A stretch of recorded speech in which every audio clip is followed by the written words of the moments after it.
Joan Hayes. Oh, thank you very much. I'm pleased to stand to reluctantly support this retrospective bill, the Christchurch City Council Rates Validation Bill. And I do want to thank the Christchurch City Council for acknowledging their errors and doing something about it. But to have government come in to support them, well, if that's how it had to be, then that's how it had to be. I want to thank the Honourable Nikki Wagner for sponsoring this bill into the House, and I also want to thank the members of the Local Government Environment Select Committee, ably chaired by Scott Simpson, and for the work that they have done around this, and for the Council for coming to do their presentation to the Select Committee when we visited a couple of months ago, or about a month ago. This is not just a South Island thing, as one of my colleagues said. It has happened at the Kaipara District, and again, we intervene there as government to help them just move them along a bit. Mr Speaker, I just want to talk a little bit about some of the things that had occurred with the Council. Now, each June, the Council resolves to set the rates payable or beginning the 1st of July annually, and perhaps they might have done that, but there were a few things that they missed. Since 2004, the wording had been the same or similar to that of the past, and there were a few minor things that, like dates of payments, etc., that were missed out. And it wasn't until 2014 where the Department of Internal Affairs had been advised of the issues and intervened, telling the Council that the resolutions had passed they hadn't actually passed them. They might have actually told some of the ratepayers through other means, but it hadn't been formally put into or passed by Council resolution. So there were no due dates for payments of rates or authorise the imposition of penalties of unpaid rates. And that was the biggest issue facing this Council. Section 24 of the Local Government Act requires that local authorities are to include in its rates, setting the resolution each year, the date of which rate payments are due, and or penalties that are due as well on top of the rates. Also, dates for instalments, dates by which each instalment is due for payment. That's what they needed to do, and they hadn't done that. The information had been included, as I said, in a rating policy and the funding impact statement, but it was not included in the resolutions, as I said, passed since 2004. Section 57 of the Act enables resolutions to be passed that authorises the addition of penalties. I've started down that road to rates not paid on or by the due dates. This resolution must be made no later than the date on which the local authority sets its rates for the financial year. It must also state how penalties are calculated and the dates that the penalties are added to the amount of the unpaid rates. So those were technical things that were missed out of the resolutions, and it was also recognised by the Council themselves when they presented to us. One of their councillors came to us and talked about these technical errors. Although the information was made by the ratepayers, was made available to the ratepayers, it was not included in the resolutions. So the Council realised the errors and went to move them. Now, some of the irregularities I wanted to read out.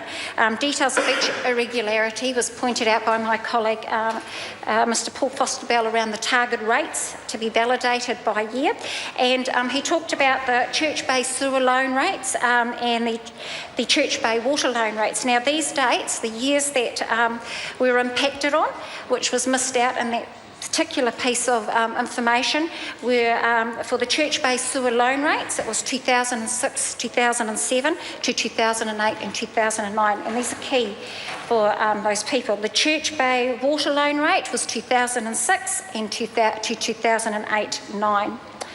The Governor's Bay sewer loan that was mentioned by my colleague, the date was 2006-7 and 2012-13, and the Governor Bay's water loan rate was also 2006, 2007, 2012-13. The restricted water targeted rate, well, the dates impacted were, or the years impacted were 2009 and 10 to 2012-13.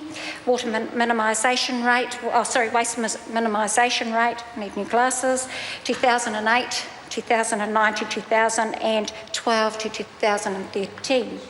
The water fire service connection rate was 2003-4 to 2005 and 6, and 2007 and 8 to 2012 and 13.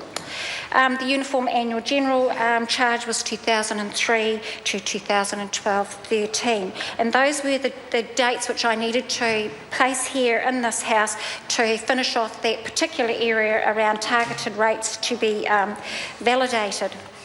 Mr. Speaker, the retrospective validation, it's not expected to have an adverse impact, as mentioned by Honourable Nikki Wagner, on the Christchurch ratepayers. It is an anomaly because the information they already had, we just needed to get it into those resolutions. Mr. Speaker, I just want to talk a little bit more about what we do for local government. Our government, we assist councils with financial management in a number of ways. We do it through our local government reforms, and we've better defined the appropriate scope of their activities, and encouraged local government to focus on getting better value for money for their ratepayers. Which, as a ratepayer myself, I think that's very good. We need to make sure that we get better value for money through our rates.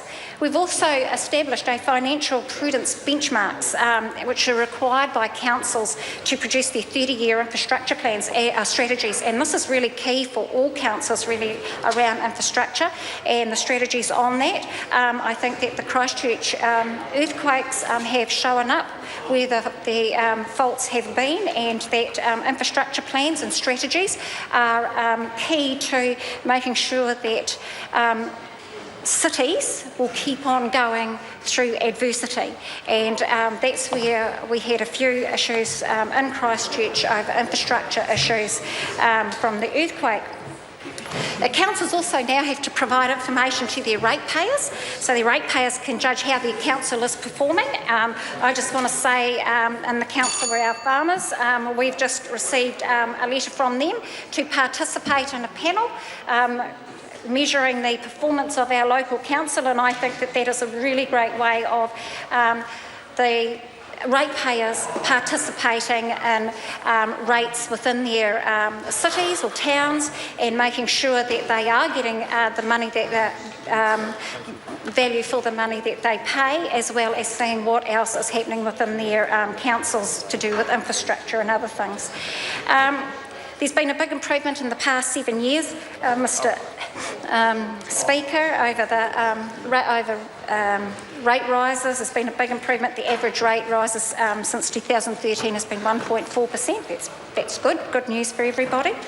And I realise that I am running out of time, so I just want to conclude that the Christchurch City Council Rates Validation Bill, it's a short bill, short focus bill. Clause 5 validates the payment dates for the rates. Clause 6 validates the penalties added to the rates, and Clause 7 declares all monies received by the council in payment of rates and any penalties paid in respect of those rates are to be and always have been lawfully paid to and received by the council. Mr. Speaker, as I said, I reluctantly support this bill.